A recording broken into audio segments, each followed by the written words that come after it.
So you're already going to see people running interference very soon for this Black Myth Wukong thing, or pretend like a executive in Sony's ranks did not say anything about it. What we're going to do is we're going to now take the time to carefully parse his statements, and then we're going to juxtapose it with the games that he did mention in here. So this was a leadership spotlight, a conversation with Phil Rosenberg. And this is really nice to be able to see what these PlayStation executives are doing. But there's one question that is more important than everything else that's been asked here, because I couldn't be bothered about all this other stuff, except the one that I saw that they're actually pursuing a Middle East project, hero project, and a North Africa project and all that. I thought that was very interesting. But the thing that really did come out here was that the team that actually engages in seeking out these games that we've seen get third-party money hatted was actually unveiled here, including those who lead the teams. For instance, when this question was asked how the team works to identify great new franchises and titles, he says we have, for instance, in GPDR, the Content Ventures team led by Christian Svensson. There's nobody better in the world than Christian and Sean Benson. So there are two folks, Christian Svensson and Sean Benson. They are the two, individuals that get out there and, scoop up these games at finding hidden gems and nurturing up-and-coming titles that are probably off the radar for most of us. Black Myth Wukong was on the radar, as well as Stellar Blade. So again, let's keep going though. They get tons of support from the third-party account management team and partner development team, who are often the very first point of contact. This team worked with Annapurna Games very early on, games like Stray. Now, Stray was a PlayStation launch exclusive, if I'm correct. Yep, there is an article right here that says Stray PS5, PS4 exclusivity is coming to an end. That's what this article is actually out here saying here. This is an article by Zarmina Khan from PlayStation Lifestyle here. The article says award-winning game Stray will no longer be a PlayStation console exclusive, as the game has been rated for Xbox One, Series X, and S. Awesome. So we got that out of the way. So when we look at the games that they worked with, number one, we'll say Stray, once they got a hold of it, they money had it in. Let's take notes here, okay? Let's make sure that we are accurate on our findings here. And I'm gonna go ahead and do a little log thing here. So Stray console exclusive. Okay.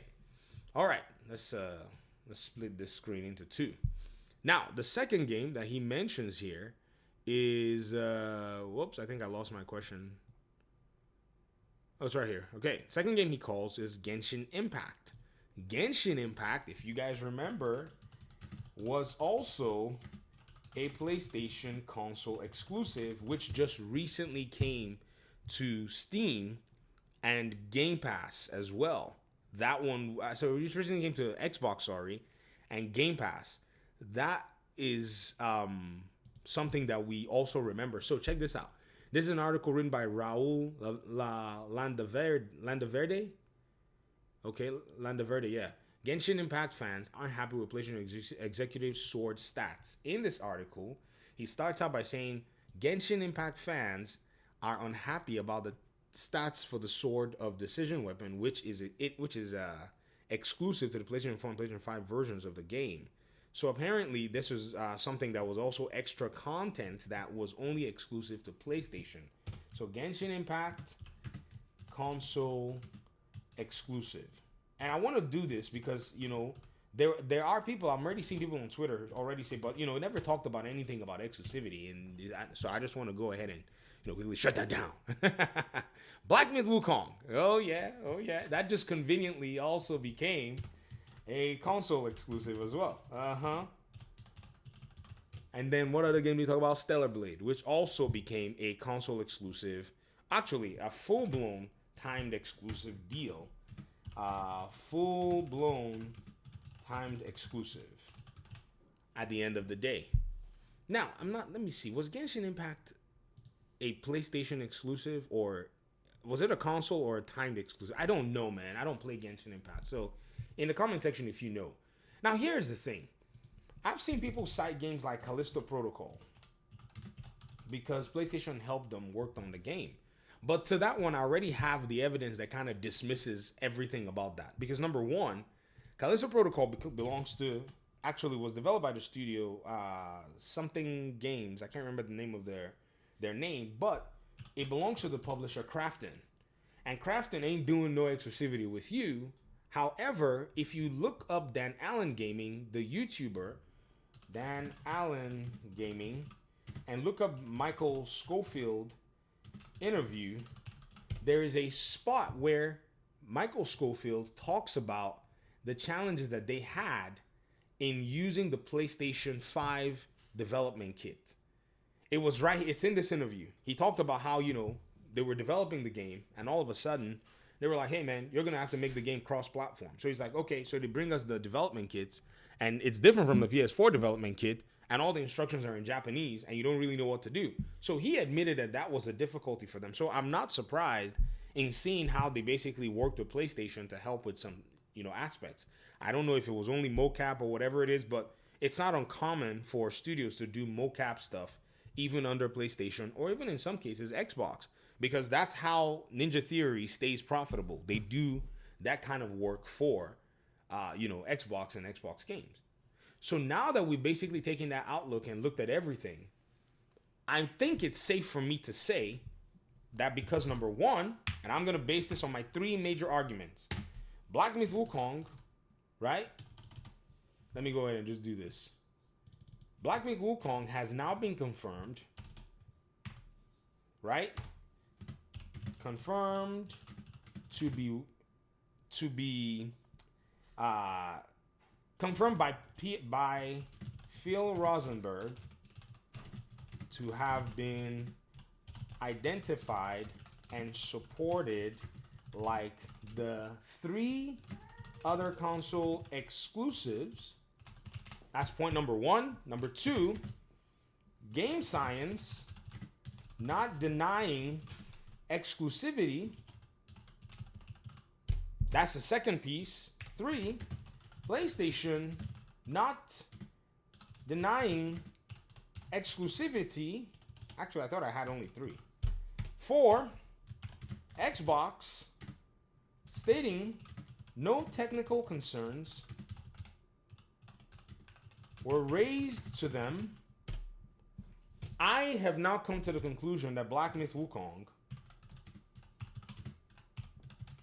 was money-hatted. This is where I stand and I make my case. Anybody who wants to refute it, you're welcome to come in and help me,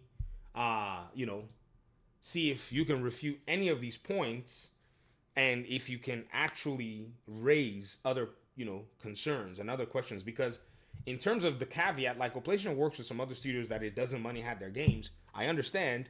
But which game would you be wanting to mention? Because I mentioned the more recent, the Callisto Protocol, and I showed you the interview where it was necessary that PlayStation come in, judging by exactly what the creative director said about it. So now, I have to go ahead and drop an indictment. I think those PlayStation fanboys that kept saying the game did not get money-hatted knew that it was money-hatted. And the reason that they knew that it was money-hatted was because the game had already basically gone with a moniker, putting a stamp on there that it was coming to Xbox like Stellar Blade had done. But somehow, it appears that it all just disappeared as the game was about to launch. And then all of a sudden, it was a talk about the Series S not meeting their standards. And I was like, well, they haven't said anything like the boss of Baldur's Gate 3, which is also another game that we have to also put into account. Because there's an interview as well, too. Baldur's Gate 3 boss, who came out and talked about the difficulty in shipping, right? In terms of Baldur's Gate 3. Game Science never made any of those, kinds of categorizations, and they never reached out to Xbox. Baldur's Gate 3 developers did reach out to Xbox and said, hey, you got to give us the ability to launch this game. And I think Xbox may have said, if you'll promise to be able to get that co-op, of which the co-op, which everybody was whining and crying about that the Series S can't do it, they finally were able to get the co-op on there. In fact, if we go from a technical perspective, in fact, let me add more, man. Get the heck out of here. The Turk, shout out to the Turk, the FPS accountant, was able to simulate Black Myth Wukong BMW playing on RAM restricted Windows based hardware. A long set of conversations had with Nib, and Nib eventually blocked him because it eventually came out. That's one thing about a lot of and I almost feel bad for some of the simulcate. I almost feel bad for a lot of those who are on the console side trying to bring a lot of these technical conversations to the table.